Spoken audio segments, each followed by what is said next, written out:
Kapag nakarinig kayo ng umiiyak sa isang fast food restaurant, pakiramdaman nyo at huwag matakot. Kasi baka mamaya, ito yung nasa kwento ng mag-asawang nawala ng backpack na may lamang hindi inaasahan.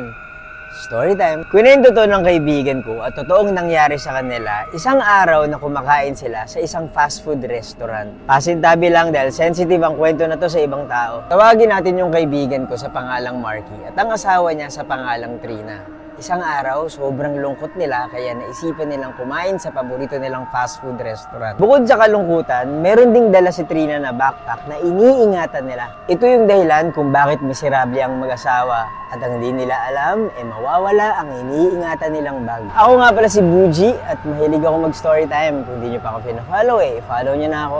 Katabi ng mag-asawa yung backpack habang kumakain. Kagaya ng mga normal na taong kumakain sa fast food restaurant.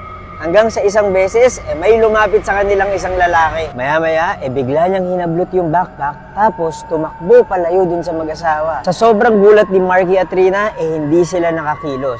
Ang gusto lang nila, mabalik kahit yung laman lang ng backpack. Pero ano nga ba yung laman ng backpack? Nagbubuntis kasi si Trina noon at maselan yung sitwasyon niya. Sa hindi inaasahang pagkakataon, nakunan si Trina. Nalaglag yung bata. Yun yung isa sa mga pinakamasaklap na nangyari sa buhay ng mag-asawang Marky at Trina. Kagagaling lang nila sa ospital noon at dala-dala nila Trina sa backpack niya yung supposedly binubuo nilang bata. Gusto sana nilang bigyan ng maayos na huling hantungan yung tinatawag nilang anak.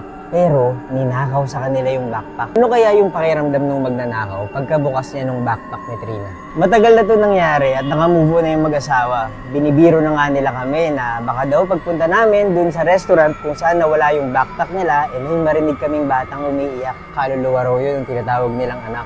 Hinahanap silang mag-asawa.